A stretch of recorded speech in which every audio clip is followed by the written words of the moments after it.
Cyber centre of એક્સલન્સની team દ્વારા આંતરરાષ્ટ્રીય સ્તરે ચાલતા સાયબર ફ્રોડ અને માનવ તસ્કરીના નેટવર્ક પર મોટી કાર્યવાહી કરવામાં આવી છે.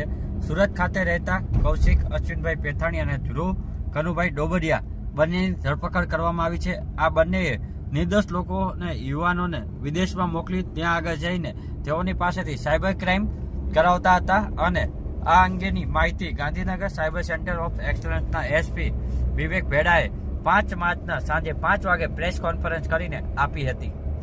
Respected DGP Shri doctor KL Rao sir અને ઇન્ચાર્જ ડીઆઈજી શ્રી રોહનાનંદ સર ની સૂચના અને માર્ગદર્શન હેઠળ સાયબર સેન્ટર ઓફ એક્સલન્સ તમામ પ્રકારના સાયબર ફ્રોડને ટેકલ કરવા માટે કટિબદ્ધ છે. આવા જ એક ગંભીર પ્રકારનો સાયબર ફ્રોડ એટલે છે સાયબર સ્લેવરી.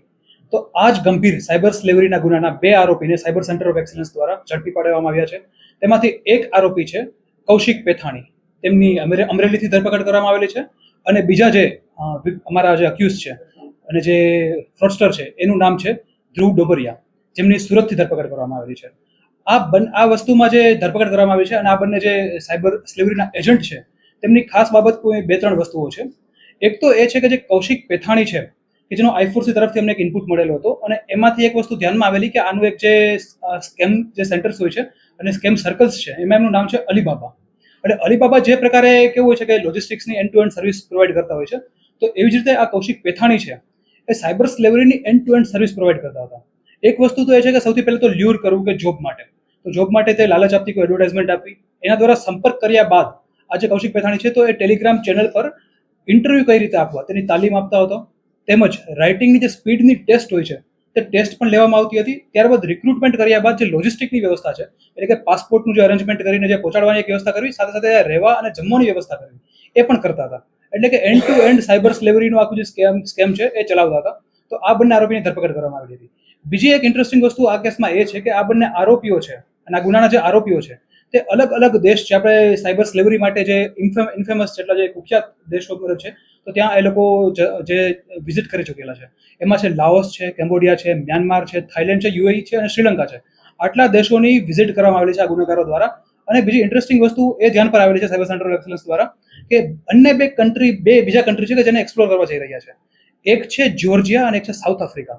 તો જનરલી એવું છે કે ટિપિકલી ટ્રેડિશનલી કેમ્બોડિયા, લાઓસ છે એ જગ્યાએ સાયબર સ્લેવરીનું કે જે સાયબર સ્કેમ્સ છે એ ચાલતા હોય છે, પરંતુ હવે આ લોકો એક્સપાન્ડ કરવા માટે જઈ રહ્યા છે. એમાં છે જ્યોર્જિયા અને સાઉથ આફ્રિકા. તો આ જનરલી 2 વસ્તુ છે, આ બંનેની ધરપકડ કરેલી છે અને અમારા આવતીકાલ સુધીના રિમાન્ડ પણ મળેલા છે. અને એઝ એન્ડ વન વધારેની જેટલી માહિતી મળશે તો તે આપ લોકો સાથે શેર કરવામાં આવશે. આ જે કૌશિક પેથાણી છે એ એન્ડ ટુ એન્ડ સર્વિસ પૂરી પાડે કયા પ્રકારની સર્વિસ હતી અને જે લખવાની પ્રેક્ટિસ એ ખાસ કરાવતો તો એ શા માટે જરૂરી હતું જે છોકરાઓ? યસ, જેમ વાત કરી એન્ડ ટુ એન્ડ સર્વિસ એટલે કે પહેલા તો આખી પ્રોસેસ હોય છે કે જે રિક્રુટમેન્ટ માટે જે ભોળા યુવાનોને સાયબર સ્લેવરી માટે ફસાવતા હોય છે એમાં એ રીતે હોય છે કે પહેલા બોલવામાં આવે છે કે તમને બહાર લુક્રેટિવ વસ્તુમાં તમને જોબ મળશે.